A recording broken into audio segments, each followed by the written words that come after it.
where you can find tips and tools to help you do business better. We're here to help you run a profitable business that's fun to run and to take the hassle out of your hustle.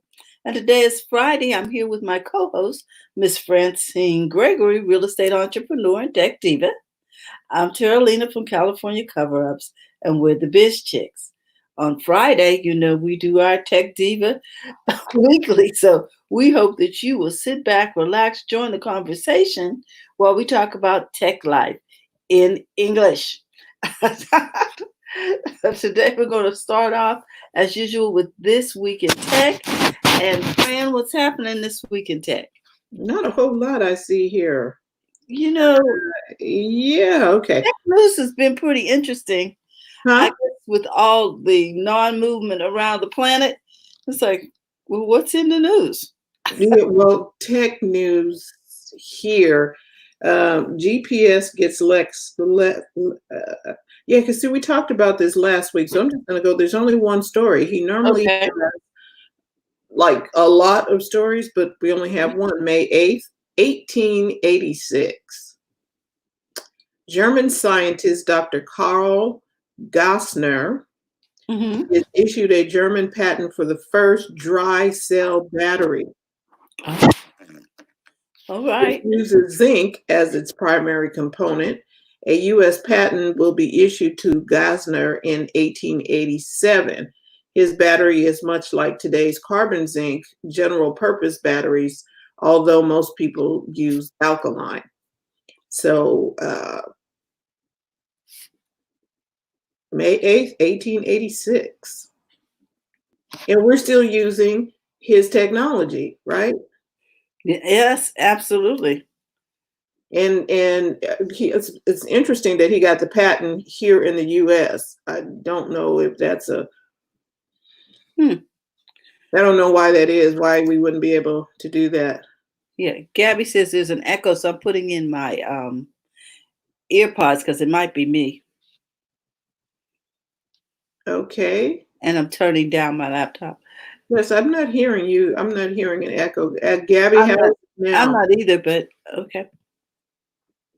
Hopefully that will improve things. Let me connect my earpods. Hey, Yolanda. So let me know if I need to put on some headsets, and I will as well, because I'm not hearing it. I just knew. Okay, so here's the other thing. Facebook was weird when I went in here and started the live. It said, error, you're not live yet.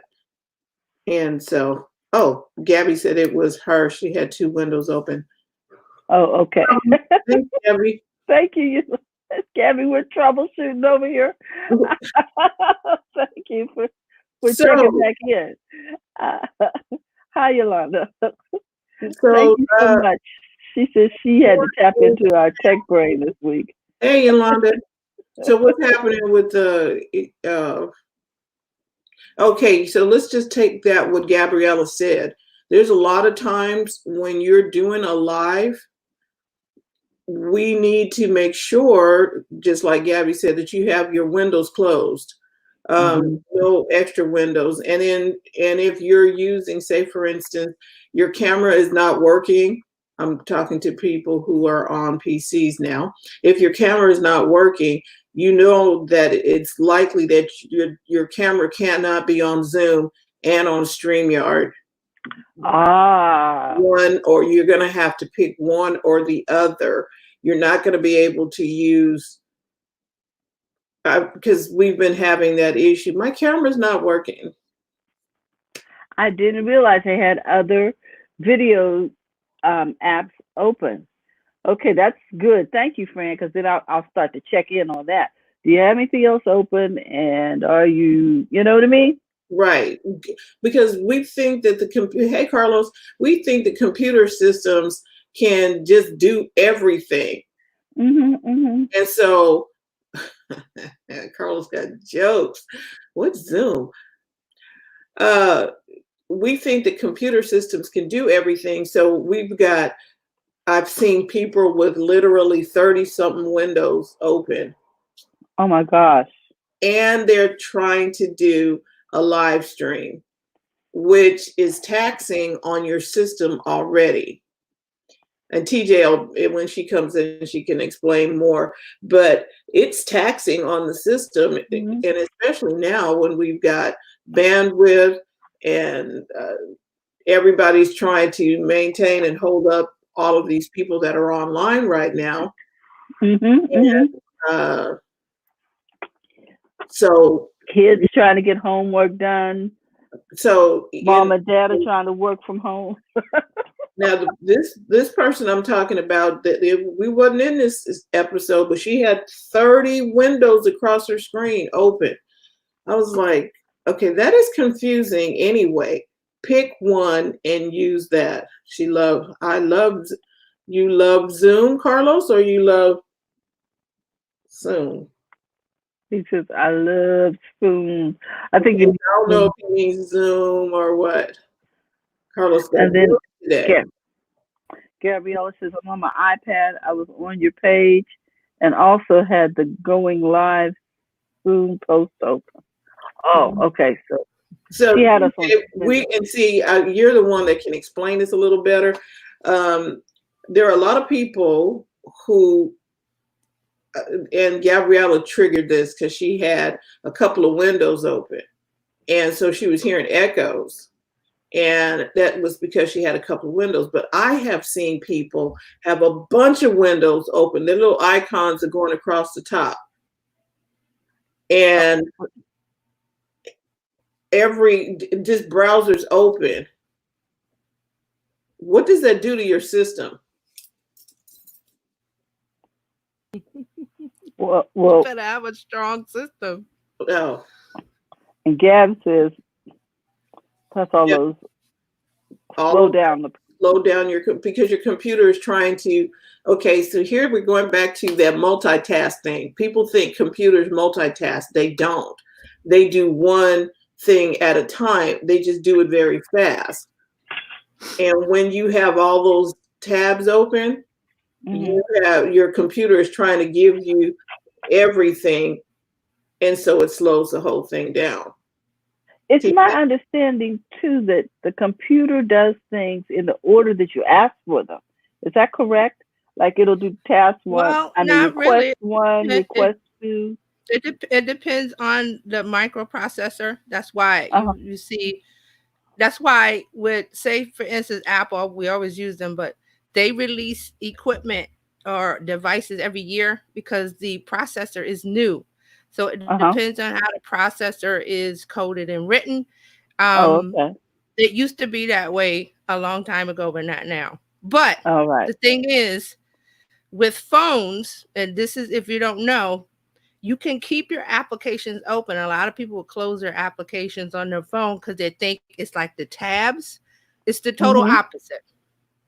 On your phone, and this is with, I don't know Android, I don't use it. I'm just saying with Apple, they Uh huh. advise that you do not close apps because it doesn't work like browser tabs. When you have Oh, browser okay. tabs open, every tab you have open on your computer takes a little bit of memory away from, say, that the processor can do. So when you have a Mhm. phone or an Apple iPad, you can leave the apps open because the memory works differently from a computer. Oh. So in the past, the processor may have been like that where it does in order. Now the ones that we have today, they work different, a different technology. But you still don't want to have a bunch of tabs open because every tab you open takes, think of your memory as an apple. And when you open your browser and you have one tab, that's one byte. Tiny byte. Mhm. If you open another tab, another bite of the apple. Open three tabs, there's another bite of the apple. So if that's your memory, you're taking little bits every time you open a tab. Mm. I So like that's that analogy. It's very so clear that's to a me. good way to think of it. Excuse me. So on a phone, Apple recommends that you do not close apps Mm. because it is Okay. not taking a bite of an apple. Oh, On okay. your, or if you're using a Windows machine and you have your browser open, whatever browser you use, and every time you open, you have five tabs open, that's five bites out of your apple. And what does the apple look like when you take out 5 bites? There's not You much ain't. of the apple left. All you got left is the core. Yeah. So the more bites, Lakeisha, I'm talking about Apple. She, I'll put her comment up. Oh, sorry, you Her did it. question. Okay. Um, this is for Apple technology. I'm Mhm. not. I haven't had an Android phone in a long time. So Apple technology is different. That's why they release new devices every year, Mhm. because they are working on the technology of the microchip, which is the brain of everything. So their devices work differently. This is straight from Apple's mouth. You don't have to close your open apps, because the memory system and the way it's designed works differently from other phones. So I don't know what happens on Android. I can look it up, but Apple says do not close. You don't. I will not do not, but you don't have to, because it's not draining anything. It's not draining Oh, Not now see, memory. draining I your was battery. No, I was under no. the impression that it was draining the battery. Okay, I will look up the information and post we it later, but learned something, Lakeisha. I read several articles. This is way back when, that you don't have to, because I was closing on my phone. I was like, Yeah. oh, close. You don't, it works better when they're open. Okay. Oh. And so I will find the receipts, like they like to say, where's the receipts? So I will find that information for you and post it here later. yeah, Okay. so that's good to know. Lakeisha does use an Apple, so Okay, so you don't have to close your applications. I have, let me see on my phone how many I have open now. Uh, one, two, oh, look, I'm not going to even tell you how many I got open on mine. I Well, got at least 30 things or more open on my phone. I haven't seen a drain in my battery. And I have the 10. I don't have the new one. I And have an so old one. here's the other thing, but if you had them 30 tabs open on your That's a different story. different on your desktop, Mhm. That's and remember that Apple take every time you open a tab, bite bite bite.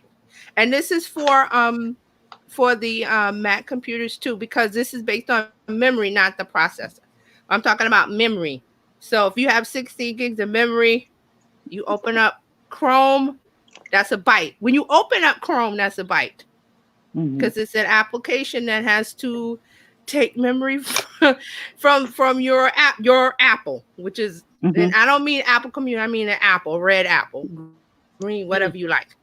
So you open Chrome, boom, or Firefox, boom, that's a byte. You open another tab, boom, that's another byte. Open a third, fourth, fifth, byte, byte, byte. So every time a tab is open, that's a byte. That's the best way I can put it.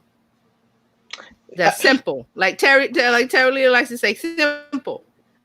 and Yep. we needed to hear this because we have it is people are infamous for having like 20, 30 tabs along the top of their thing open, I do and too. Mhm. I do. I and then do. you want to know Tati why the got computer, her hand up. But and you guess want to what? know why. That's me. But see, guess what? You can have 20 tabs open if you have more than 16 gigs of memory. And I do. Mm. I have more than Yeah, 16. I do. Yeah. I So if do. you have more than if you have four, I pray for you. If you have eight, honestly, I do. Four doesn't really do a lot. Four doesn't really do a lot. It's just basic minimum of you can turn on your computer and, well, I need to do this and that. Well, if I do a lot of editing and Tachi does too, so you need more memory. So you get more than the basic that comes with the device or the computer. The more memory you have, the think bigger apple. And when you take bites out of a bigger apple, it doesn't show as many with a smaller one. So Right. the Mhm. apple is the best Right. way I can So explain it you to have you. a bigger Apple. Yes, because you Yeah. bought more memory. So when you buy your computer and you get the specs and you can do this and you can do that, and they say, oh, do you want more memory? And some people go, nah, and then when they get it, oh, how come the spinning ball and how come this thing and that? And I was like, well, you got to splash How out on the how memory. How much memory did you buy? Yeah. So then the question becomes, did you buy a crab apple or did you buy a Macintosh or did you Wow. Not crab apple. A crab apple. Yeah. The know, mini little ones you, apples. yeah, little ones you pick up off the ground when you walking through the country that just grow naturally. They don't start out. Yeah, the little tiny, on an apple farm when you They know, because start my out, daughter's yeah, going there. little Yeah, they crab got the apples. little apples. They had the little crab apples. So that's the key. On a computer, on a desktop or a laptop, you want to have more. The most important, I think I said this before, the most important thing is the video card. But if you're doing live streaming like we are, if you're not, Mhm. then you don't have to worry about it. But the main Mhm. thing is the memory. That's Mhm. the workhorse of the computer. That's the thing that gives you the, you want to get up and go. I want to do this. I want to open that. I want Is that to. CPU? What No, do they call it? No, No, but that's the no. no, little chip, I'm talking right? about memory. Yeah, I'm talking memory. Oh, about the memory. We're memory. talking about the memory. Yes, not the processor. Okay. Yeah, you don't So, upgrade that. So what I'm saying is, if you want to edit movies or you want to do this and you want to have 3, 4, 5 programs open all at once, you have to splash out and up the memory to whatever you can afford. Memory is like stock; it goes up and down the prices. So, And um, if I may go add, ahead. you were talking Mhm, about editing movies. mhm. If that's something that you're doing, as somebody who does this all the time, Uh-huh. use an external hard drive. Nobody who edits really saves stuff on the computer. You don't do that. You No. always use it. You still need a lot of memory to be able Mhm, to process, and a lot of CPU to be able to mhm, process everything. But in mhm. terms of storing it, don't store it Right. on your computer. It's tempting, but External. don't. You always use Yeah. an external hard drive. Ah. Mhm. Yeah, I have several of at least 4 terabytes each. So Wow. See, that's yeah, that's yeah. that's I it right I there. have I have one and I don't use it. I need to plug it in just for backup, right? You Yeah, could you back can up use your it for computer. backup. Yeah, Mhm. yeah. you need, and Yeah. see, again, you need to know what you're using it for, because I have one to back up my computer. I got one for my Air and one for the desktop. But you need something to back up, but then you also need a place to store all them doggone pictures. Exactly. And Yeah, that yeah, might I'm serious. this is why uh Lakeisha is talking about paying for more memory. No, Lakeisha, you're paying for more space to, like, if your phone gets full and Okay. they tell Yeah. you don't have any more room for pictures. Okay. Mm-hmm. Uh-huh. Okay, you And need to look, move all them 6,000 pictures off. Talking to me. If you want to keep them, you move them off. You put them in the cloud. Well, right. the cloud is going to cost you $9 for a terabyte, I believe it is. Mm-hmm. Hmm. nine Mm-hmm. dollars a month for a terabyte, or you can Mm-hmm. get a So It's good then external hard drive. drive. if I have this device, which is sitting in this drawer right here, okay, I can now cancel my $9.99 subscription to the cloud and just move everything to here. Is that Not what I hear you? really. No, no, no, Well, no. This is what You you say want to not do. so You want to quick, Terry. not so quick. Well, first I want to clear because I think Lakeisha got it, but the cloud and memory that's two separate things. But so we're gonna get a little bit into you need the cloud and you need external. I use the Okay. cloud. I pay for the cloud, iCloud, and I have things go there automatically because just because I want that automatically. But I also have an external backup of what if I can't get into the cloud? Because the cloud is internet based. If you don't have an internet connection, you're not getting anything out of that cloud. So if my internet is down and I need to work on something, oh, that file's on the cloud or that thing is on the cloud. I can't work on it because Time Warner went down or Spectrum went down or whatever. I have my Gotcha. trustee hand the backup that Fran showed. She has that. That's a physical memory. That's physical memory. Okay, The let me see if cloud is different. I mean, let me see storage. if I Sorry, can make storage. an analogy here. So the Mm-hmm. cloud is like, okay, I have a file cabinet at the office, but if I can't get to the office, okay, then I Mm-hmm. can take out my external drive, which is like my scrapbook of pictures, look in there and get what I want and use it anyway. Right, because it's physical. You have a drive that's with you that It's you can in the house. boom pick up, or like I have a file server here that has like Taji says, like, different drives that terabyte each. So I store things to that on a network, and that's physical. But I also use the cloud. I use Google. Gmail, the G Drive storage. That's cloud. I have Microsoft OneDrive. That's cloud. I have the iCloud, which is different, is backup for my phone and devices. But I use all of them. I don't rely on one. The key to backup is you never rely on one. You never rely on one mode of storage.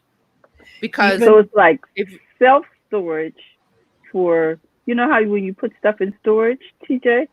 So it's like self-storage. And then it's like having a garage. I can go to my garage and get the well, just think cloud is internet, not physical.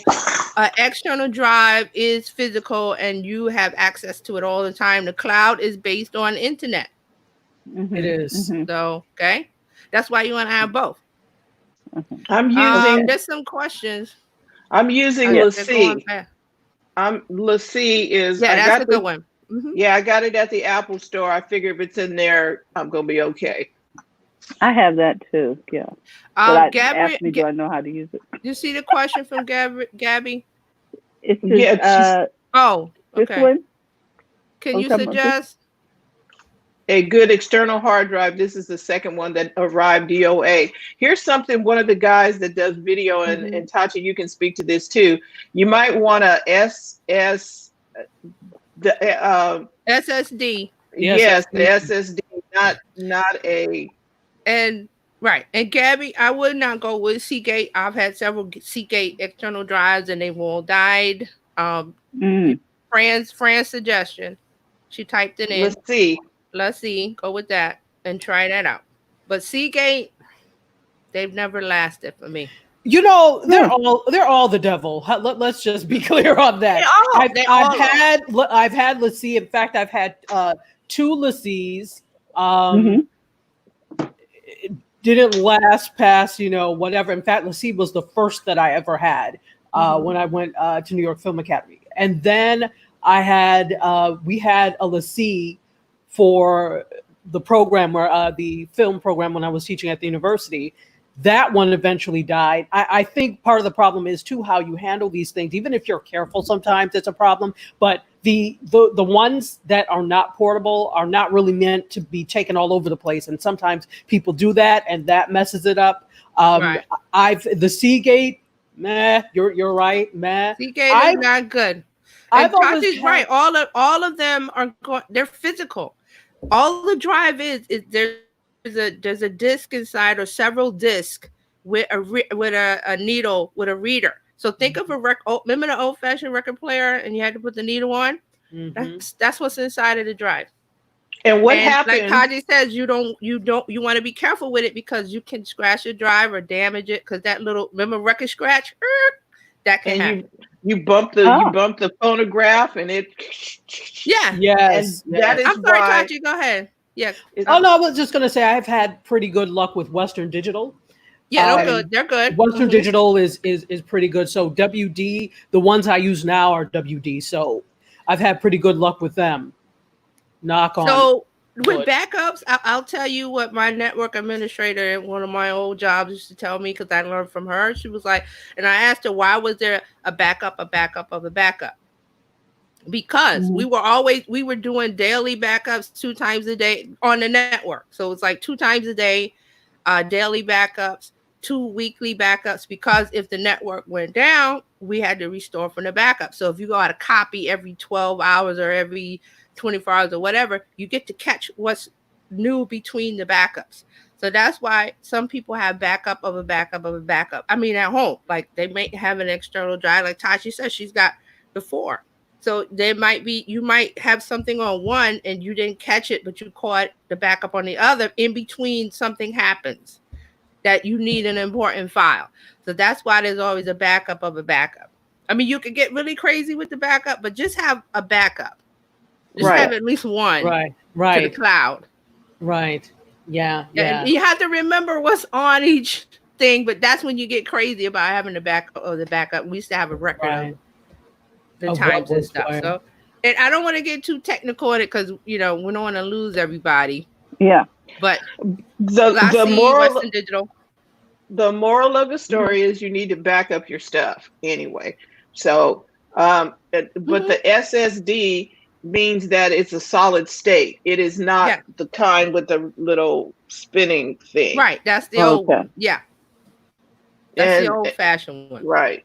Which they do sell. Some they still have. But you want the solid state, which is a different technology inside. I think Lakeisha is asking price range. Again, it's like memory. They different prices, terabyte on up. Terabyte, 1 terabyte, 2 terabyte on up. It's going to be the higher terabytes you go, the more money it's going to cost. But then again, sometimes you can catch good sales. Yeah, catch a good sale. Right. Catch a good sale. So we learned that we need to keep our. I learned something here about memory, which could be an issue for my my desktop here because I hate that spinning beach ball. Yes. Oh my gosh, you click and it's like, okay. So I think that I'm going to have to look at that because I got 8. So my Apple is a little small. You have 8 on what? On my what you using desktop. Now? Yeah. 8 gigs or 8 terabytes. 8 gigs. No, 8 gigs of memory. On the memory. You might want to up it. We always recommend 16. I don't go below 16. So I'm gonna have to go talk to them. Price. Yeah. And that could be the reason why I'm seeing stuff spin out. I was like, okay, you click, but I'm not doing major stuff.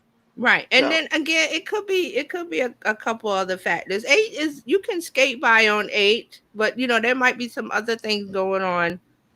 But no, she can't. No, she can't because she's an avid live streamer. So that's true. I forgot about that. No, you can't. Right. So I have to I'm going to talk to them because I bought this I bought this in September, and since day one, you click. Yeah, I would have that looked at. Yeah, I'm like, woo! My my MacBook Air, it just push a button and this. I'm like, what the? Okay, so. Well, let's see what's happening over here. Okay, go ahead. I don't want to ignore the chat. Yeah, don't ignore the chat. Her second one. Yeah, that one. Oh, Western Digital. Yeah. And then we're just going to show their comments. I like my Western Digital. One's 4 and one's 7 years old. That's Brenna talking. And then we talked about that. Lakeisha wanted to know the price range, lady. And yeah, Brenna answered that question down there too. Brenna, where did you buy yours? And so they're talking over here. I just want you to know. Yeah. And so Brenna says hers can work 60 to 150. Right. And Lakeisha said most of hers are with pictures and documents. And see, that was the other thing. So getting back to that, that's that infamous thing. You get ready to take a picture, and you got and you can't take a picture because because now see, when I get a phone, I do not do less than 256 gigs. I'm sorry, I'm not doing a phone with 16. What are they? 16, 64, 32, 128. 128. I can't do it because you try and you try and take a video or something which takes up a lot of room. Yeah. I just want to take a picture of this beautiful flower, and you have no more space because you opted for the 16 gig phone. You run out of space really quickly with almost instantaneously with 16. There's not much you can do. I've heard of, and I think there's the kids going, oh, I got to delete apps and stuff because I'm running out of space. And I'm thinking, okay, well, this is the case for buying more storage, buying more memory. You want to go as big as you possibly can within your budget. And if you see that that's not working out, then that's a clue that you got to buy more memory, and you got to, find that in the budget, and more and storage in the budget. right. And I take a lot of pictures. I like photography, so I'm taking pictures all the time. And I was like, okay, I think it was 64 gigs. I was like, oh, this is not going to work. This is funny. Gabrielle trying to figure out why she has 18,280 some odd pictures and 7,000 videos on the phone. What kind of phone you got? She might have a terabyte. Do you have a terabyte phone, Gabriella? Because that's about the only. Yeah, that she has to have a terabyte phone, something. And then that's a lot of storage. Yeah, for a phone. Yeah, a lot. I know there was a client that I was working with and helping her do some stuff. She said, they said my Google account is full. They give you what, 5 gigs or something on Google? 15. They give you 15. Well, hers was full of a bunch of pictures from way back. Well, what they were doing was syncing her. They ask you these questions. That's why you need to read dialogue boxes, people. Read the dialogue boxes when they pop up.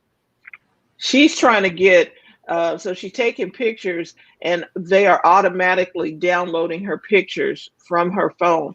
Yes. Google Drive. Google Drive, exactly. And that also, here's the thing with Google Drive, that also counts against your Gmail. So if your storage gets full, you can't send or receive email from Gmail either. Say that one more time. If you have a Google Drive that is full, like all 15 gigs, you'll get a warning because you won't be able to send or receive email either, because it's all part of your storage. That 15 gigs also includes your email. Oh, so it's email, G Drive, Google Photos. All of that is one thing, but Google does allow you to buy extra. So they will send you a note. Yeah, they will send you a note. Say, oh, your G Drive is full. Your, whatever is full. Here's a note to buy more storage. It's $199 for a month for 100 gigs. So the average person is probably not going to use 100 gigs. So you can check that out. I do that, and that's because I share videos back and forth with clients. And generally, I'm like, okay, as soon as you get it, take it down. Or take, download it, because I'm going to take it down. But, that's more than enough. Even with 15 gigs, that was usually more than enough for me to do that. But 100 gigs is pretty good. And like I said, it's $199 a month. Yeah, it's better than $9.99 for anyway. Yeah. And this is how they upsell you. Because, okay, here, truth be told, you're renting space. That's like renting a parking space. That's right. Renting a parking space or an apartment, you don't own it. And if it goes down, you stop paying rent, they take down all your stuff. That's why I say it's like a self-storage unit. They will put your stuff on the street. That's right, outside, and auction it. Not a problem. Put it on the street. And you're not getting in with that. Oh my God. Wow. So Gabriella is using a terabyte on her phone. She says, I'm that mom. Wow. Wow. And like you all were saying, it really is assessing what you do and what you need it for, and not just having it because it exists. So if you really need it, then that makes sense to up the memory or get as much as you can, depending on what you need it for. Now, if you're one of these people that, you don't want a smartphone anyway, and you're good with the $9 a month plan somewhere at Cricket or Metro PCS, then maybe this is not something that's important to you. But if you're doing a lot of things, for example, I'll put out mobile filmmaking, you're doing a lot of live streaming in the field with your phone, then that's why I had to be, think about what I needed for a phone, because I do a lot of live streaming when I'm out at different things. So it depends on what you need it for. Think about what you need it for, or what you could need it for. future-proof yourself as well. If you think, I'm wanting to get into podcasting and do some mobile podcasting, I'm wanting to get into doing some more live streaming, I really want to take a lot of pictures, then think about that. Even if you're not doing it now, think about, this is something I want to do or will do. Right. And that's a very good point. We have a question over here, and Brenna is asking, how do you flush email without checking the boxes and clicking here and there? There is a way I learned how to go in and is this on Gmail? Brenna, let me ask that first, because I had to go do some stuff. So while this is catching up, because you do know that there's a delay in Facebook Live. I want to empty my email by the year. So, Brenna, yeah, you can do that. Gmail makes it easy for you to go in and select. Yahoo. I'm sorry, I don't Yahoo. So. No, I think you have to group it. She said by year. I think you have to sort by date and just, click and select all and delete. Yeah, there's no easy way. That is what you can do while you are sequestered at home. Yeah, you got time.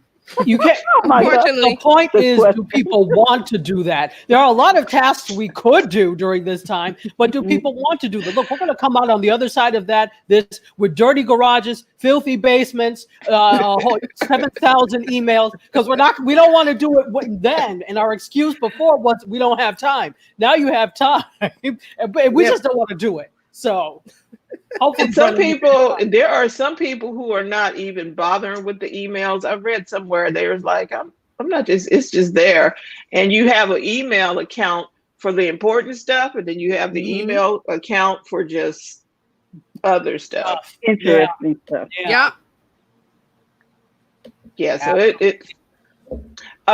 okay, so I can talk to you about something that came up.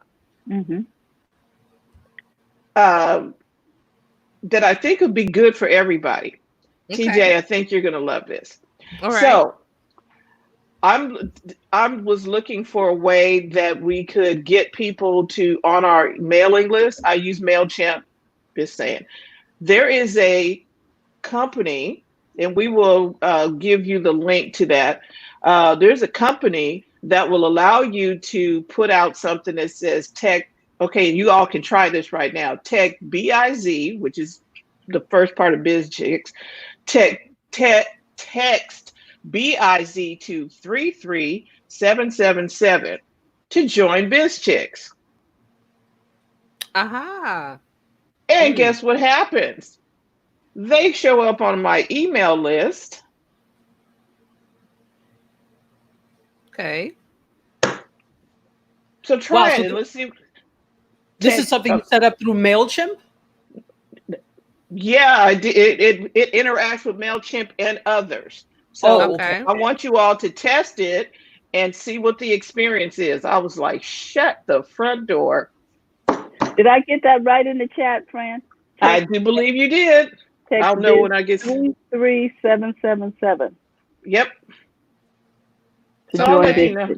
33. Let's try it. Yes, we test things here. Yes. 3377. Oh no, not call, text. I won't get anybody if I do that.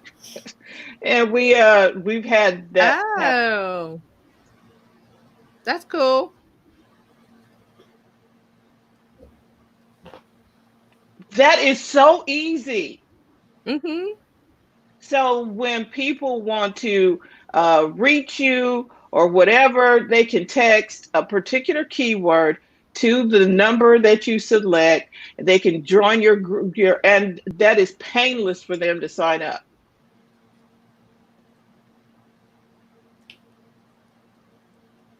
Now I'm going to go and get the link if you guys want to check it out, and I'll put the link in there for you, and y'all can go in there and set it up. And if they set it, did you get our wait a minute? What's the keyword? I'm sorry. Keyword is Biz. BIZ. BIZ. Ah, Oh, that is really cool. We have a referral link for that, Fran. Yeah, I'm putting it in. Okay. Lakeisha said it works. Thank you, Lakeisha. Yeah. Through MailChimp, yes. So now you can put people in your VIP group. They can text VIP to a number when you set this up, and they'll be in your MailChimp so that you can text them to And go look there, at your lookbook, to do different things. I was like, oh my gosh, this is very genius. cool. It is painless. It is. You can do it all with one hand, basically. Yeah. And you can do it at a conference, Dr. Tachi. Yeah. You can say text media to a number and join and follow us on Mediascope, or you know what I mean? Absolutely. Right. Or buy Absolutely. my T-shirt. You can text T to Oh, 377. I got my T-shirt on today. I see. It looks good. Yes. Hey. Never Thank put the you so elephant. much. Yeah. Yes. So you can, set up text T to blah blah blah blah blah and order your T-shirt, and it will go through your. And whatever, and what happens is, and I was like, well, let me see, because they have it where you can follow their recipe, or you can put in what you want, which was able, I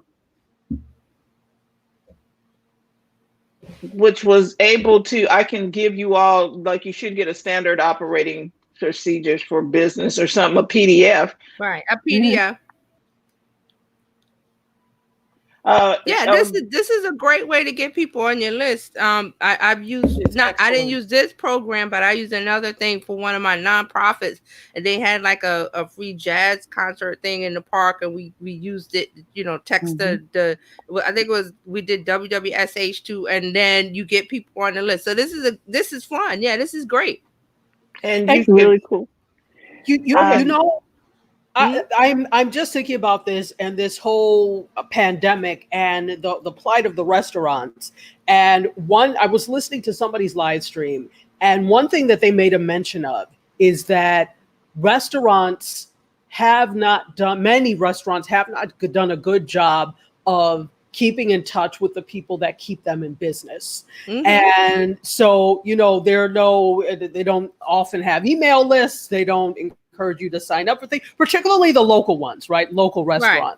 But something like this is a great thing. It's painless to keep in touch with, with specials and coupons, or how we're doing throughout the pandemic. How are you? We're still open for takeout. We have this special today. So if you keep in contact with people, you will always have a customer. And the fact of, I don't know if we're going to be open after this, won't be an issue. And then they were also talking about digital products and things as well. So you can't just be a one horse Charlie. A one trick pony. One trick pony. Okay, I like one horse Charlie. You can't be a one horse Charlie. You have to have more than one thing going on, particularly because if you rely on food and you can no longer do food, what else can you do? Like now, even if people are doing takeaway and such, but there are still people that are leery of even getting food from you. I don't care how clean you are, people are leery. So what can you do? What can you offer in addition to? Maybe a free concert series, team up with some local artists and do a free concert series, especially if you were the type of outlet like a coffee house or something that did that anyway. Do some free concert series types things. Yeah. So here's the thing. I mentioned one thing quick, friend. That's called, what Taji's talking about is called omni-channel marketing. I think we talked about it a little bit. Yes, but thank you for that idea. I might talk about that on Tuesday and go into more detail. But I think we had touched on it a little bit before, but that's omni-channel marketing, that's where you want to be now, because look what happened with the pandemic. Think about all of these businesses that had that kind of setup before now. You could keep in touch. It's just simply keeping in touch with your customers. Don't let them buy one thing and move on and you go, well, bye. And hey, what's your number? What's your email? What's your text? Yeah.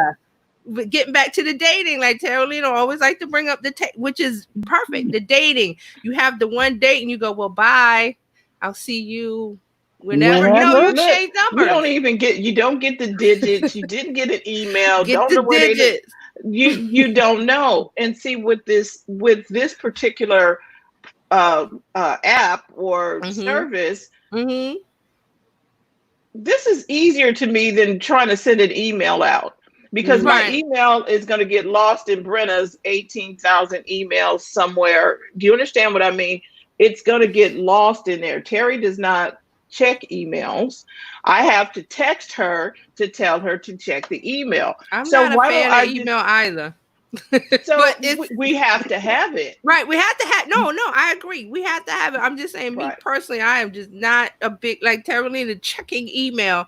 That's why I always, if I have new clients, I always put them in a Slack, and that Slack, boom, it pops up everywhere I need to watch it, versus email is like, I don't want my email popping up on my watch every time, because I'm like, that's not important. That's a newsletter. That's it. So it goes to email. I'm like, when I check it, I check it. But if it's something important, like a direct conversation with a client, I put them in a different, either text, or I put them in a Slack, because that's where we are.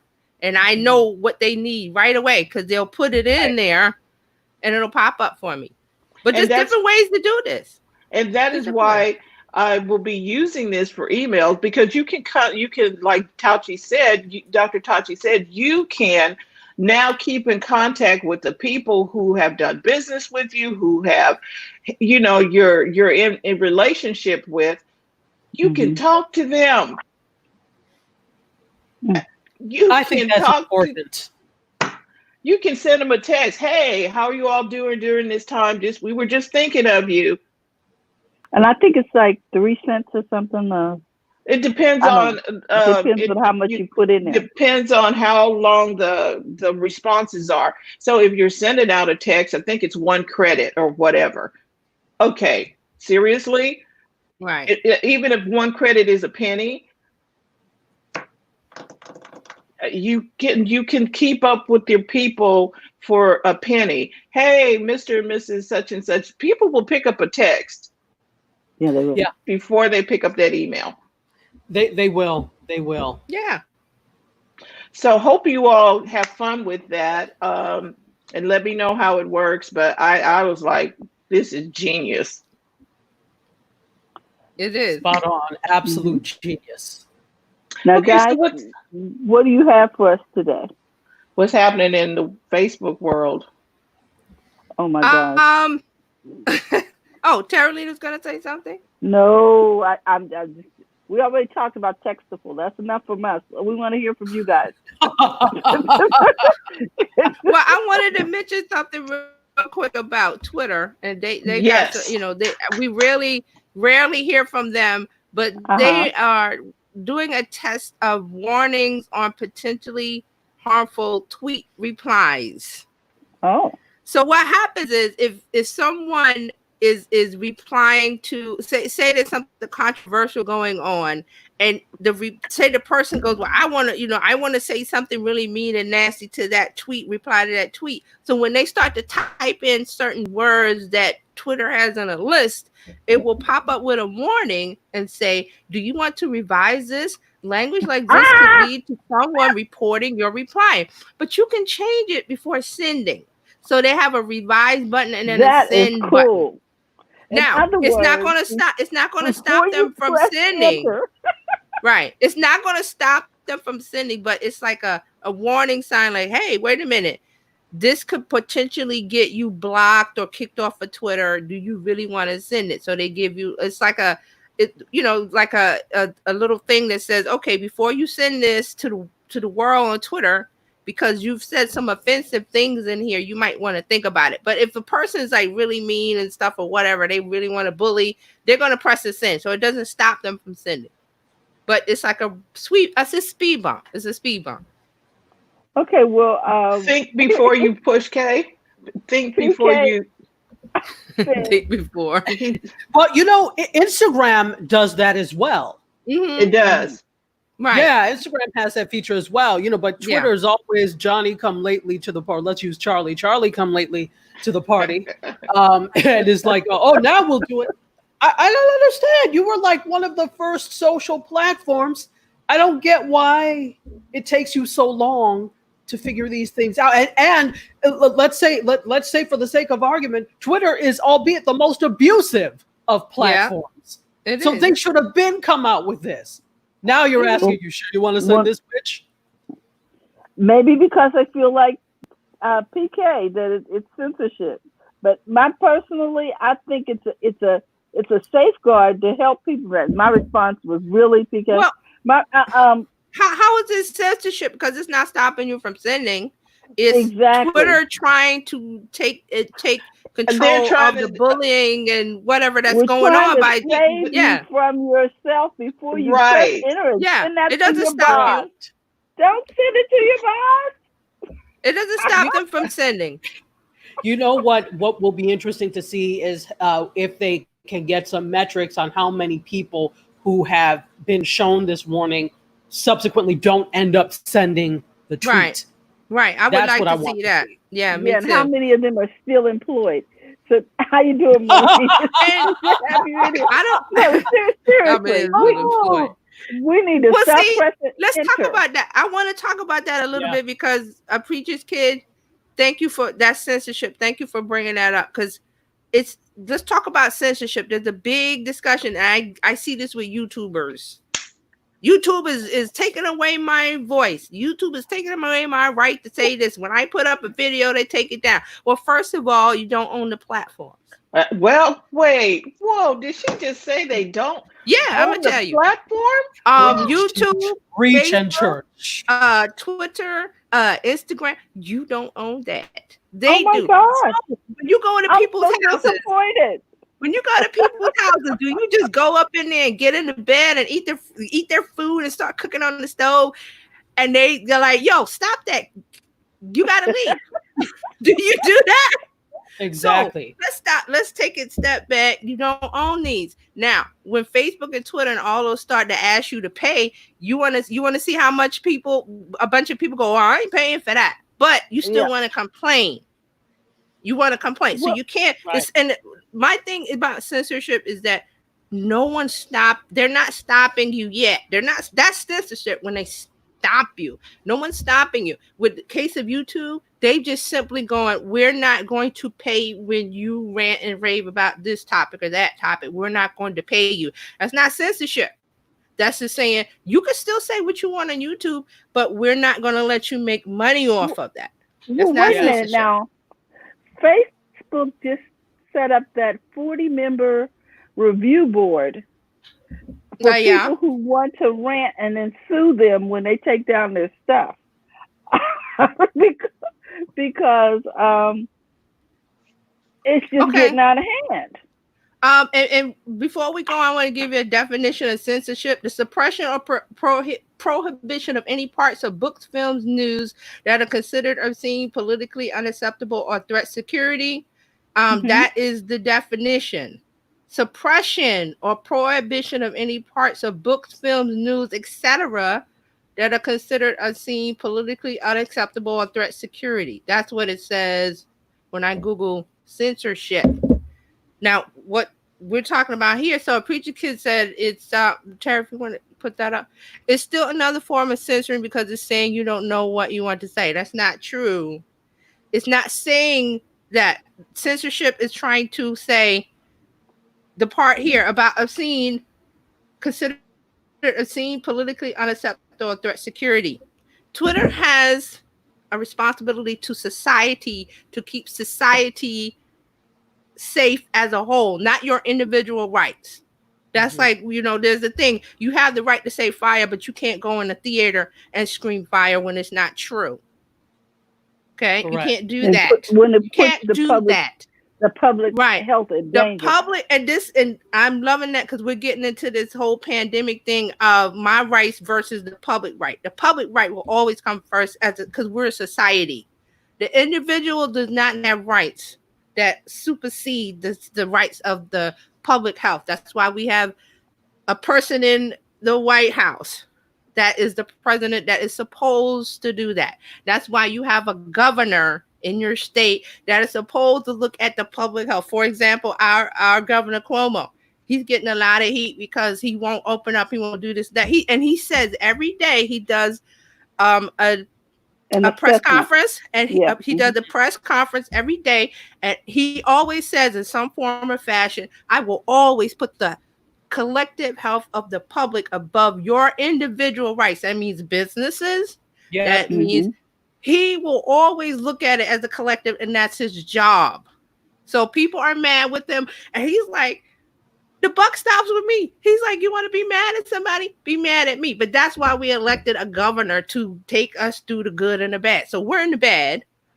So people want to say, well, governor is keeping us from this, that, and that. My business can't open because he's suppressing me. But the good with the public health of the society has to come first.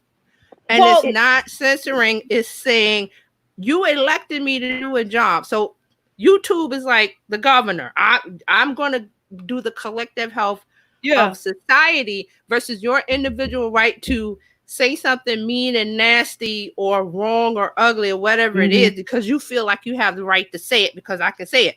You can say it in your own home. You can't say it in YouTube's home or Twitter or Facebook. They have a duty to protect the public health, the society as a whole, which supersedes your right as an individual.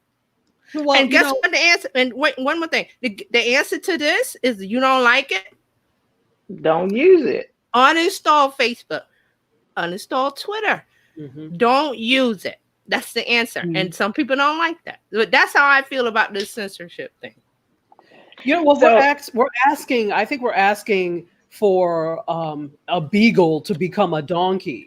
We are at heart an individualistic society, and we place overall, we place the good of the individual above the good of society. So now when we form society that way, you now are coming to ask me to consider the good of the individual. Well, I can't. This is why I'm not going to wear a mask. This is why I'm going to say whatever the hell I want to say, because we formed and shaped our society. And I'm just saying at large and overall, in a way where the individual matters more than any group.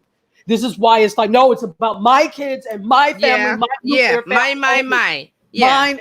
And so when you've done that, now you want to cultivate a spirit of collectivism. It doesn't work that way. And that's why we're seeing these types of things. And that's why we're seeing people complain about, Twitter and censorship, because it's always been about the individual. I'm sorry, Taji, but this comment we got to speak on. It doesn't have to be hate speech. It could be simply being a different opinion. You can have a different opinion. You can't monetize it. You can have a different opinion. When you're on a platform, you have to abide by the rules. That's why when you sign up for Facebook, Twitter, Instagram, they have something called terms and conditions, terms of service, how you use this platform. And you agreed to it when you installed the app. You agreed to it when you signed up and you made an account.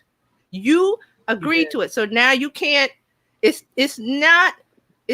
different opinion, but they're saying you have to be polite about it. You have to be kind about it. We're moving towards, we're not going to, when I was in school, we got bullied all the time. Well, this is a different decade. This is a different century or wherever it was. They don't do that anymore. Decide that you're supposed to take your shoes off before you enter my house. You cannot come in my house and just put your feet all over the white carpet. I love that. You can decide not to come in the house. I love that. That's it. That's perfect. That's perfect analogy. Perfect. Perfect. But or don't come over. How about that? Yeah, don't come over. So you know what? You want to have a different opinion and you want to say what you want to say? Buy a domain, build a website, and go for it. And have at it. Just go to town with it. Now, see, I wasn't going to go down this road, but I guess we're down this road. No, we're going. Let's go. Over here on The Verge is talking about the fact that Facebook has established this board, this oversight board, for this very reason, because people want to do their hate speech, and then when they take it down, they want to sue Facebook and call and say censorship, which is not. That's yeah, not and censorship. so I mean they've gone as far as to put lawyers on this board, federal judges. Yeah. I mean, they've got some really credible people on this board, and it's a board of 40 people for this very reason. And I said one more thing about suppressing your voice and censorship. Move to Russia and see what happens. Ooh, you want to talk about censorship? Move to a lot of countries. Any country. You can move to a lot of places, and you will not. What happened to Terry and them? You will come up missing.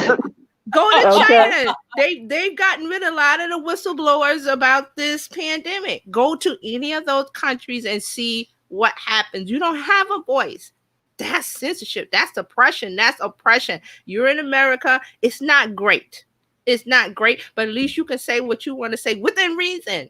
Within reason, and it's all common sense. Why do you want to get on Twitter and call people out? You said common sense. Let's erase that, because we already know that it's not common. We already know that. It should be.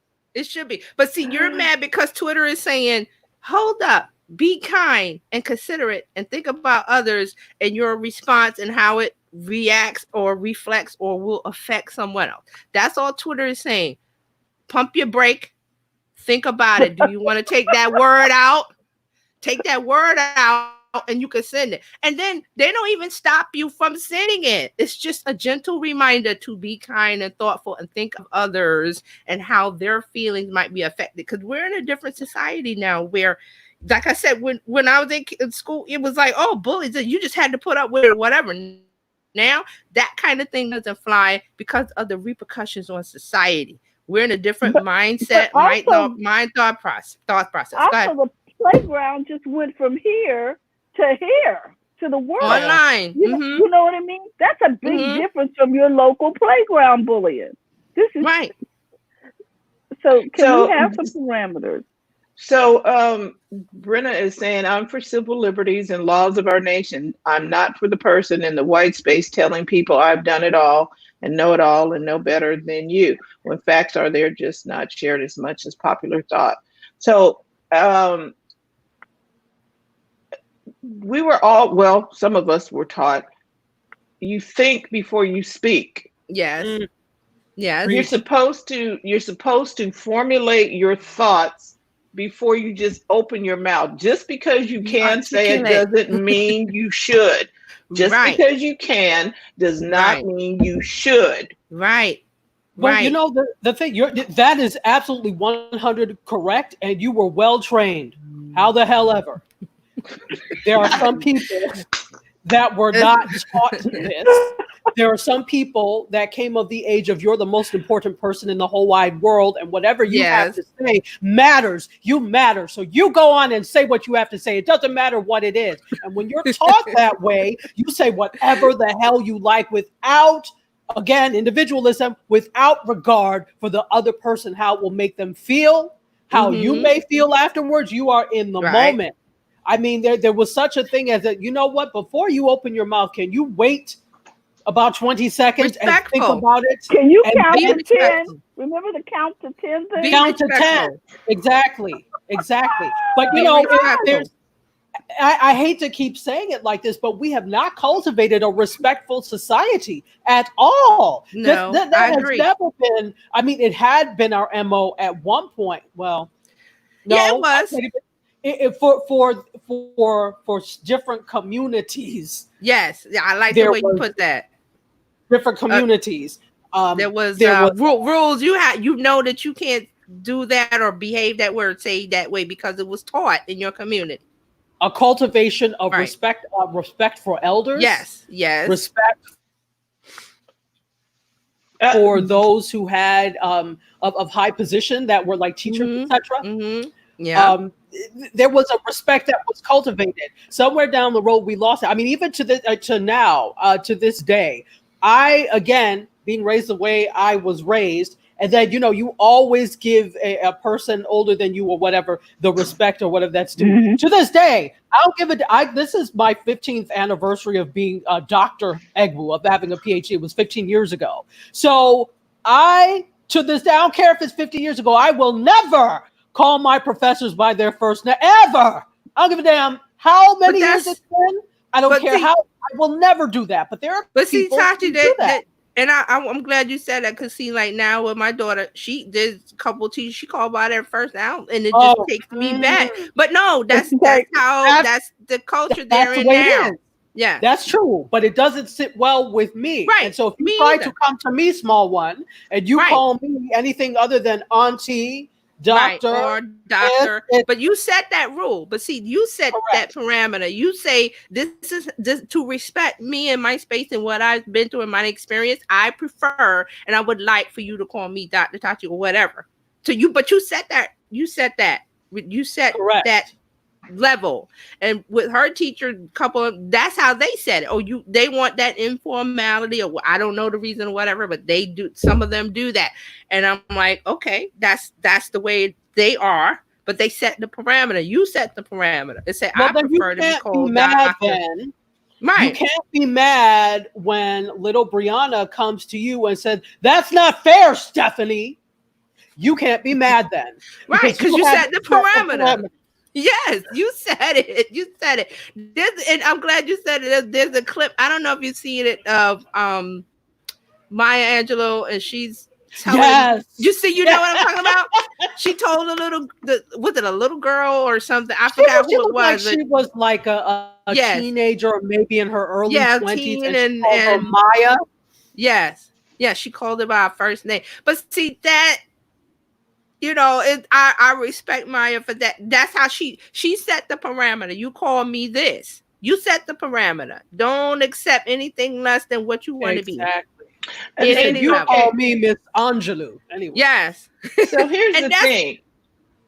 If we go back to the golden rule of you treating someone else like you want to be treated, we would not have to put these little rules in Twitter or YouTube or Facebook, because we wouldn't be saying something crazy, because we wouldn't want somebody saying something crazy to us. Right. If everybody behaved properly with common sense, like Maurice said, it's always about common sense. Yes. But that would require what Tati was saying. Good home training. Yes. Yes. Well, but we had it, but then it got taken out of school, and then we had. Do you understand? Okay. But see, and I'm gonna give you this is on my personal experience. Like, I want my daughter to behave certain way with different people, with the neighbors, and saying hi and this and whatever. So I make sure that I set the parameter. But if I'm the other kind of parent that goes, "Well, I don't check my kid or whatever," and they go out and do whatever, you get what you get. You set the parameter. And so it all goes back to, in Facebook's house, Twitter's house, YouTube's house, anybody else who's on house you are using online, you can't come up in there and say what you want, do what you want in their house. Right. No, ma'am. So now here's a good comment from Claudia. You want to read, Terry? It says, that's regional. I was born on the East Coast, and we weren't taught to use a prefix. I don't know what part of the East Coast you were born in it. I'm East Coast. No, that's a new one now. You got to put a handle on that, okay? Also, it's not okay for an elder to be disrespectful and think they have to sit down and take it. Exactly. This is a different generational look at it, Terry. But this is different generational look at it. When I took my kids to preschool here in California, the preschool teacher said, "Call me by my first name." I said, "Oh no, she got to call you Miss Mary or Miss June or whatever." First name. Okay. That's not how we operate in my house. Okay. Correct. But as it went on, it became so prevalent that that's their culture. But when they talk to June in front of me, they call her Miss June. That's right. Okay. But you set the parameter.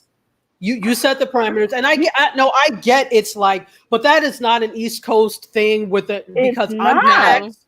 And we I'm were East very Coast. much taught to, no, you call them Miss, Mr., And- Auntie, and- whatever. So And let me tell you something. Mhm. I'm really sensitive about this as a history major because under the black code, you could not be called Mr. or Mrs. Okay, it was against the law. You would call uncle, Yeah. aunt, whatever.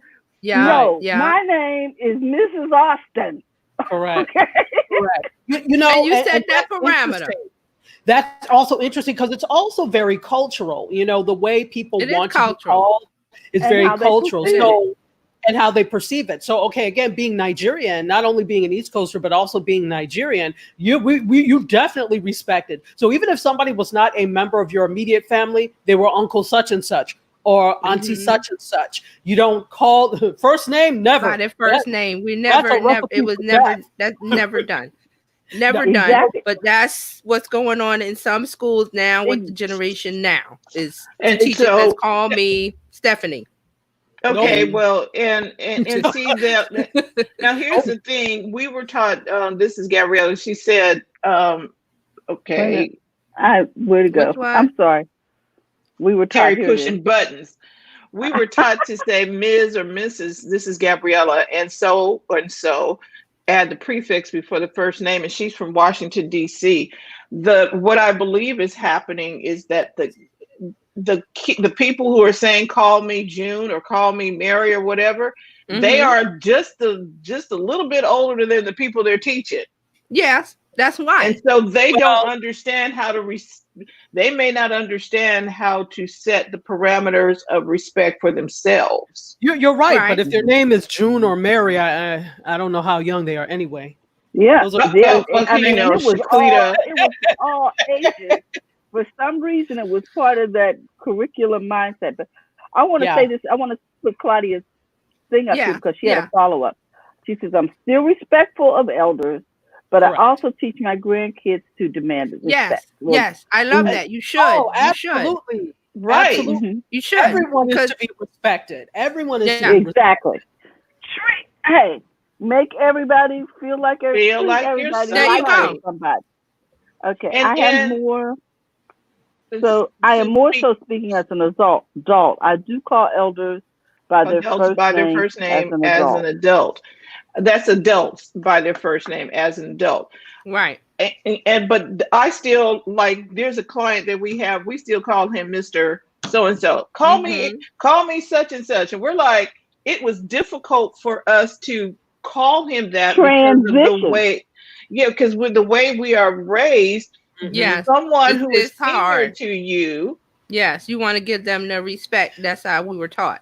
Now, see, shall this is the respect. thing. Mhm. It also depends on the type of institution. So I have True. clients that are, everybody's like, oh, we call each other by first names. But we Mhm. recently picked up a client that is an HBCU. HBCUs, historically black colleges and universities, are very hierarchical in the way and very respectful. Yes. So when we're in a meeting with them, we're like, well, Dr. Such and such, okay, Dr. Such.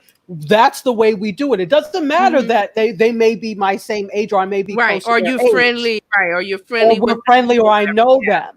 Right. We don't do the in the this professional same thing because professional it's setting. HBCUs.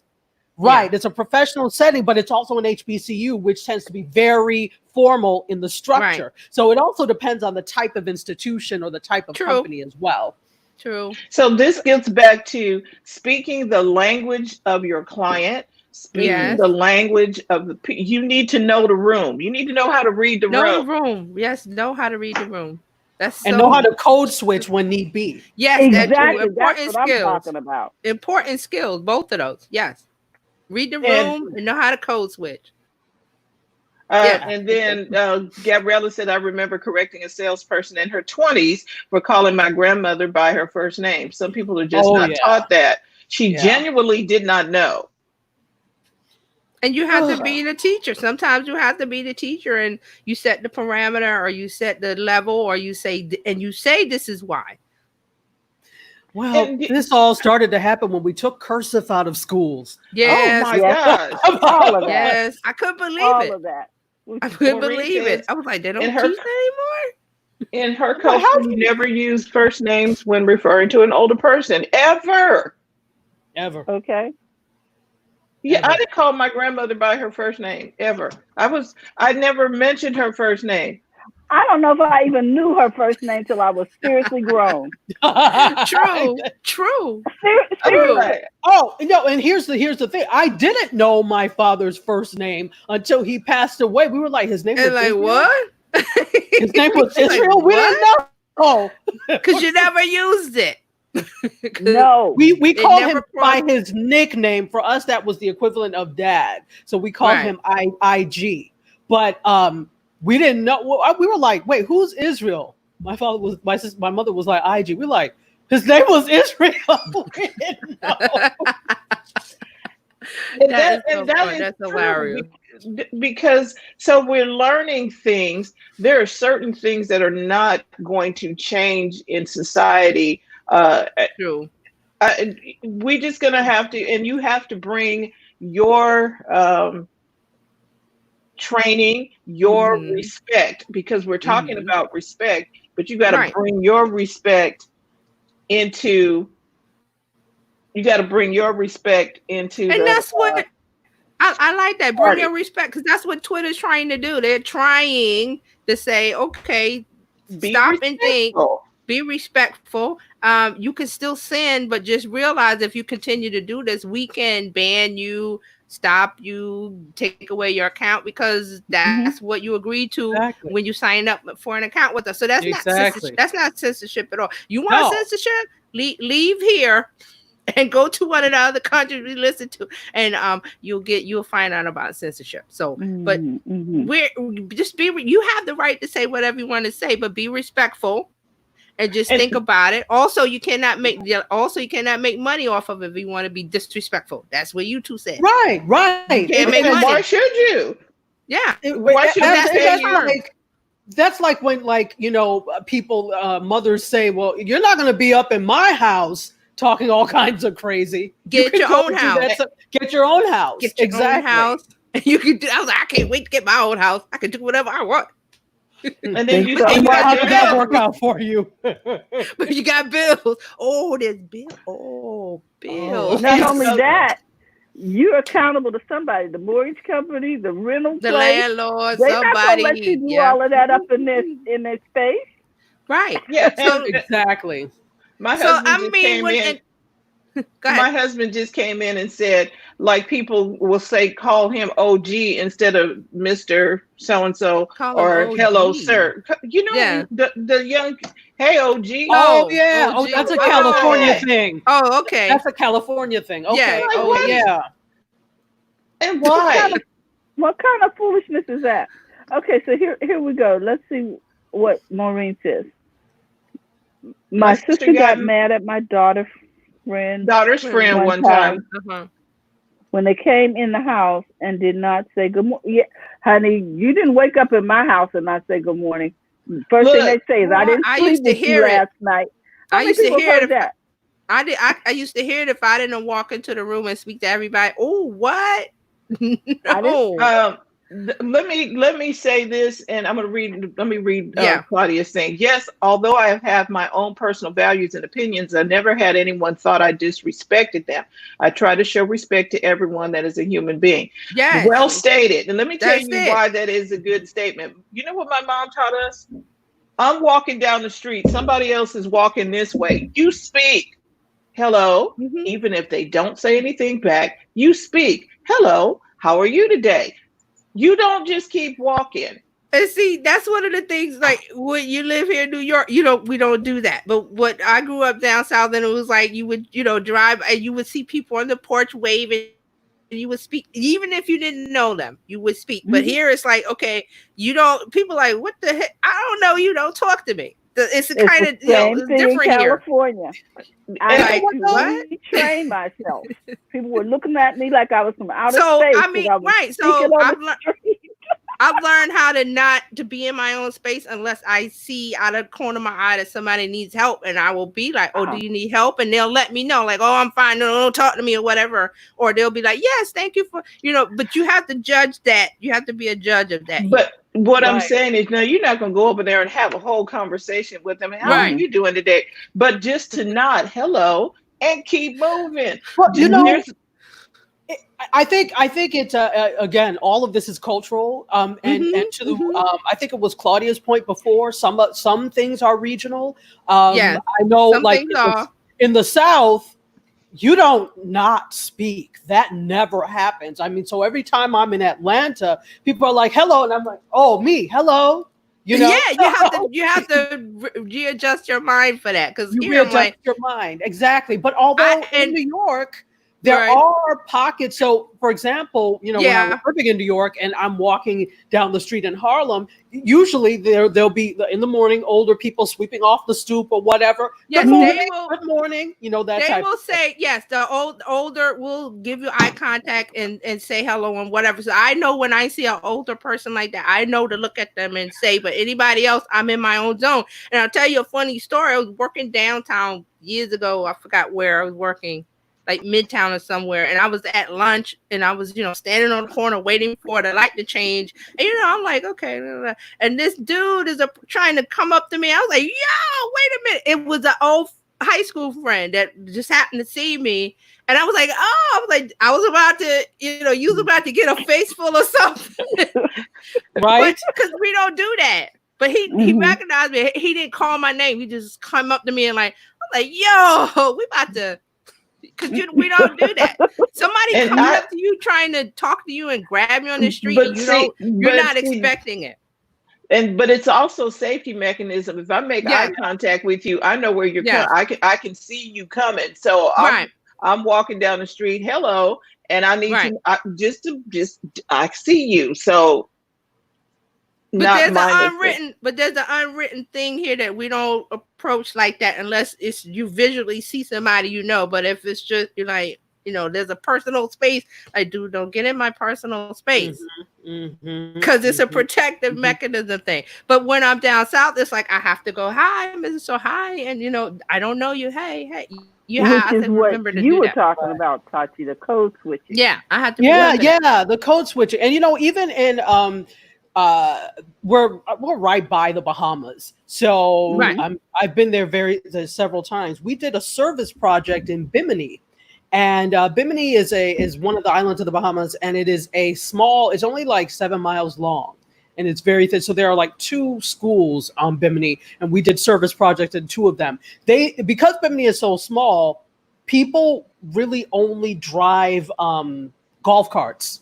So golf carts, and some people have smart cars, but most people just have golf carts. So when you're in your golf cart and you pass somebody, you beep and you wave every time.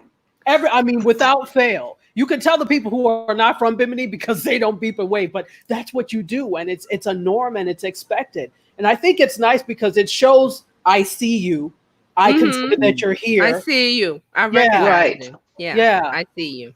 We connecting. Hey. Brenna says, in Mexican culture, I noticed they adopt nicknames for elders. My grandparents were Papa Mon, Mamamita, my husband's mom, Sarita, Abuelita. In my house, we did relations, auntie and cousin. And that's true. And I think that crosses all cultures because everybody does that. Like Tati was saying, she didn't know her dad's name. Right. And but you did not call them, hey, Jim. And never.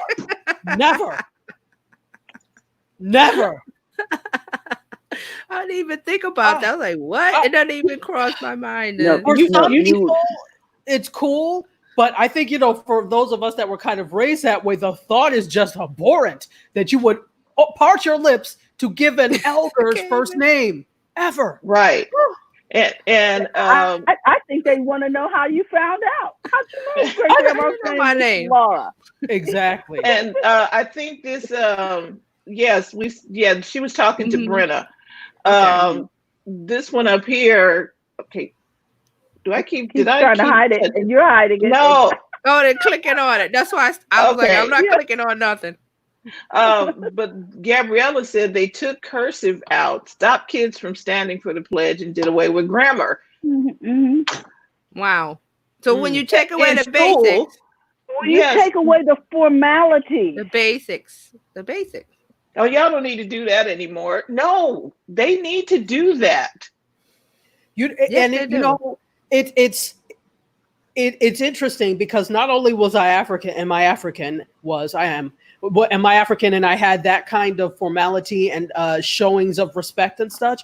I also went to Catholic school my entire life. So whenever the principal or somebody, an adult, entered the room, you stand and you say, "Good afternoon, Sister Agnes Marie."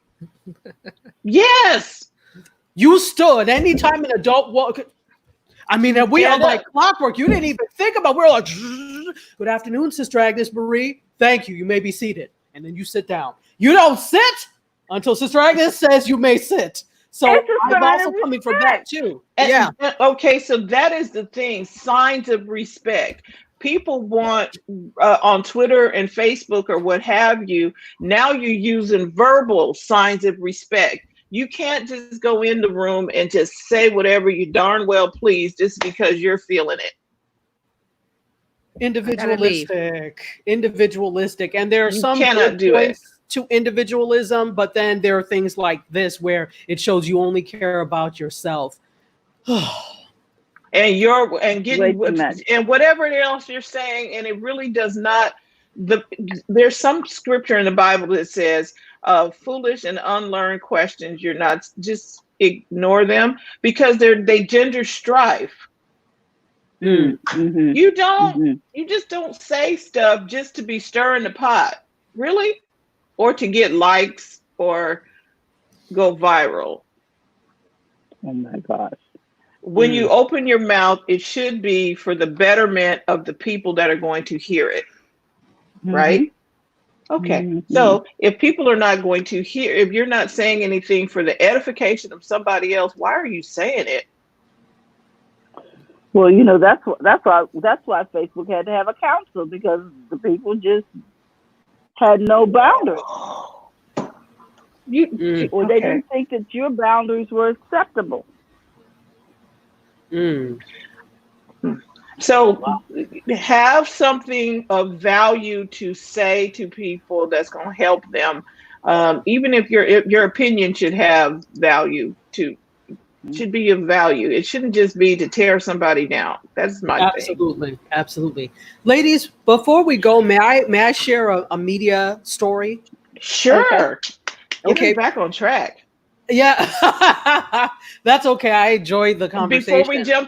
Before we switch gears, Gabriella says that she was a Catholic school teacher and she remembers one of her students getting popped for not standing for Sister Miriam Andre. See? Oh yeah. That was ruler. Act up and see what happened. I think that's why when I look at my Catholic school, like my class, first of all, I credit them with the fact that I can write cursive beautifully now, and the fact that I look at everybody that was in my class and they're all doing well. Now, that doesn't mean it was only because of that. That's not the only factor. But when you have no choice but to produce excellence, you tend to do such. When you have no choice but to be respectful, you tend to do such. Sister Agnes was famous of, if somebody acted up, she would make you an example in front of the entire class. You would get spanked in front of the entire class. That was back when you could do that. But yeah. We might need to bring some of that back. Okay. Well, that's what Maureen said. You will get a whooping. A whooping, yeah. So Go ahead.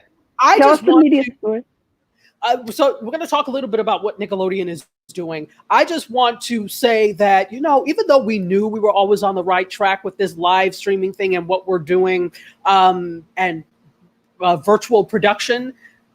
Well, let me say it again. We're on the right track because Nickelodeon is actually debuting 2 virtually interactive shows in quarantine.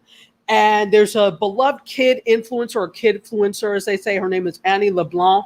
And she's 15 years old. So she and her best friend, Jaden Bartles, are going to host Group Chat, the show. So it's a video chat rundown of the week's latest hot topics, culled from what kids are talking about on social media, and it premieres in just a couple of weeks on May 23rd. Mediascope, who said that? Anyway, the other series is called Game Face, and it's actually apparently a star-studded panel, and they have to guess the identities of celebrity guests who are hidden behind animated filters and voice changers. So the host of that is going to be announced at a later date, and Game Face will also have a fan participation element to it, which will enable viewers to download the show's face-altering filters. So Group Chat, the show, and Game Face are two of Nickelodeon's new products that are happening under quarantine. Okay. Wow. It sounds like, what's my line for online? Where they blindfolded everybody and they had to guess who the person was, the mystery guest was. Okay. Absolutely. And so, Right. this. I talked about this on Wednesday. There's a show that has debuted called the Zoom Bachelorette, and it is the Bachelorette. Not ABC, but it is a group of production company that came up with this, and they're doing the Bachelorette via Zoom. So they have a contestant and then a bunch of prospective suitors on Zoom. So I don't know if this is the second or third week of it, but yeah, it's happened. So this shows how creative people are getting under quarantine when it comes to media products. Yes. And okay, so I'm going to ask this question: did any of the late night shows get better with their? Because I'm serious. I'm like, come on, you guys could do StreamYard and have guests and stuff, but did they? Gary Vee is using it. Gary Vee is using StreamYard, absolutely. So it's gotten better in a sense from what I've seen. I know that what's his name from The Daily Show? Help me. Trevor Noah.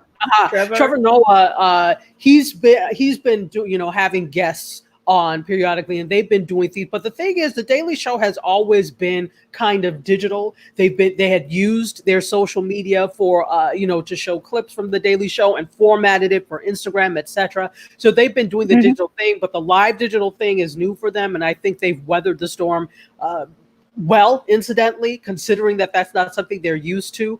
But, it was a learning curve for Trevor Noah as well. But for the most part, I still think that all of these people have been trained in the ways of either being a comedian and being in front of people, being a host and being in front of people. So they still don't know quite what to do with nobody in front of them. So I don't know that they're making the transition as well as we all do in this space, and as well as would have been hoped. And they can't wait for regular time to come back again. They can't wait. Well, I know they miss their makeup artists and their, you know what I mean? Because you can see they're looking a little natural over there. But that's what you get for not knowing. I can't excuse. Okay, look at all of us. When we know where to place the camera. We sit there and play with lights. We've discovered how to become makeup people. For me, that's also because of dance that I understood makeup. You have to know how to do these things, because what if something happens and you have to do it yourself and they're not able to call somebody on the fly? At least you need to come on screen. One thing, Portia from Real Housewives. I know, they've been doing the Watch What Happens Live with Andy Cohen. And of course, Andy is still having guests on. So Portia Williams, I think is her last name, from Real Housewives. Andy made a statement one time when she was on, your makeup looks great. She said, thank you. I've been, doing it myself.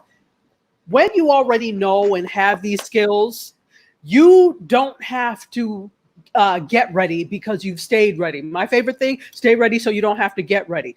This happened, what the hell to do, coming on with do-rags, not knowing what to get ready, stay ready so you don't have to get ready.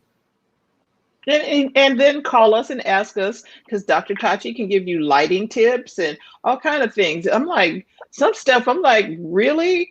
Nobody showed you how to do this, and I'm talking some high up people. But they don't know. They really don't. They know, but not to a large extent. Because think about it: if you're in studio all the time, you're not setting up lights. You're just going by what somebody else is doing everything. Somebody else is doing it. You're putting, and even lighting people, they're doing control, but a lot of times they're going by like cues and just cueing it into the machine, and then hitting 1 to go. 2 go, 3 go, and they've already done all their lighting cues ahead of time.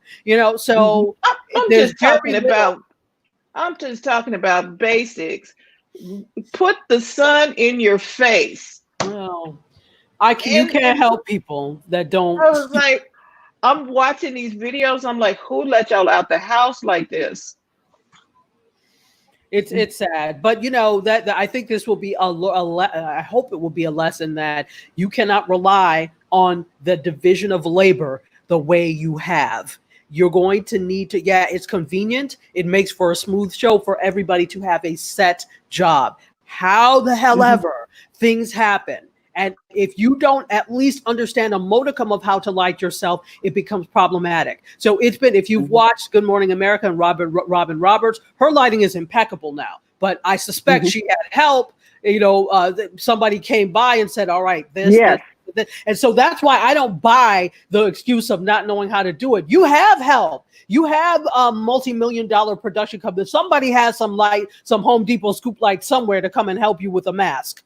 And show you how to do it. So you have resources that most of us don't have. So again, I'm not going to give you a pass. Right. So Lakeisha was saying that one of the Clark sisters said that in an interview that this gave her a chance to perfect her makeup. And Lakeisha says, I love my lighting now. Because Dr. Tachi, you gave us some tips on how to do the lighting, the 3-point lighting thing. And then there was a post that somebody was bashing Wendy Williams for having junk in her background. Okay, yes, come on now, clean up the back room before you go on air. Exactly. So I know. Go ahead. If you look in and you see, oh wait, there's a pile of clothes over here and a pile of. Come on now, y'all. Some of that cannot. Okay. I understand a lot of people are not, if you're not one who cleans up your home yourself and you have help, I understand they may not be able during this time to come in and do whatever, that it's, a risk, obviously, but you have two hands, apparently, or some way to pay, or family, somebody to pick up something. Look, just find a blank wall and get up against it, people. It ain't that serious.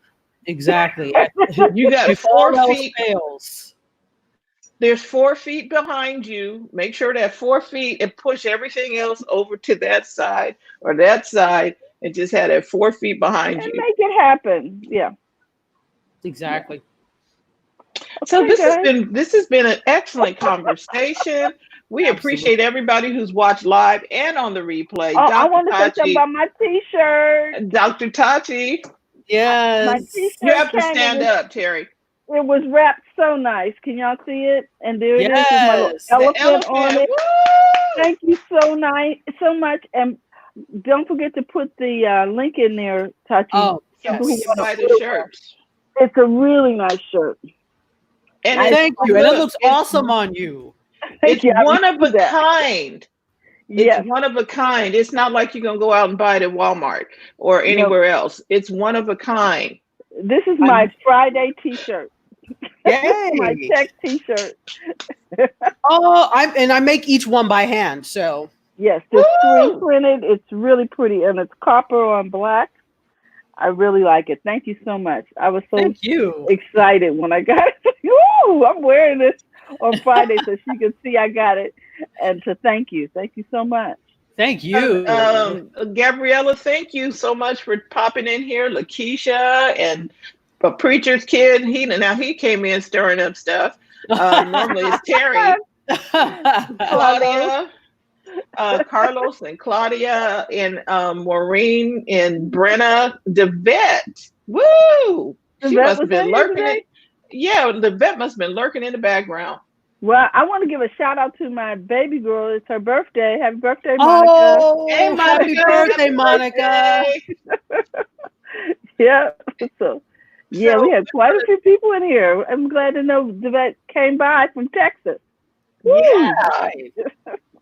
So that's it for today. Enjoy your weekend. It's going to be a hot one here in Sacramento, 96. And we're going to be back on Monday. Don't know what the conversation is going to be back or like on Monday, but thank you so much. Any final words, Dr. Tachi? No, just again, thank you for having me. It's always an honor to be in one of these seats. Okay, and also follow Dr. Kachi over on Mediascope if you want to know what's happening on. Is that what you wanted me to say? Yeah. Not necessarily, but I'm sorry. Always. All right, so Mediascope, you can watch me on Mediascope every Wednesday at 6 p.m. Eastern, 3 p.m. Pacific, Periscope, Facebook Live, LinkedIn Live, and WJMSradio.com. MC Curtis and I are usually, today we won't be, but we are on the same platforms, plus YouTube for our show, and we're live, and that's where we teach you how to use all this tech and for video and live streaming for your business and beyond, 2 p.m. Eastern. thank you. All right. Thank you. All right, let me see. We got a couple of. Oh, that's the Are best. we That's having you. Tech Playground this week or next or the end of the month? We'll talk. We'll let you guys know. But meanwhile, if you haven't joined Biz Chicks, text Biz BIZ to 33777. Okay. All right. Thank you so much, and we will talk to you Monday. Bye-bye. Bye-bye.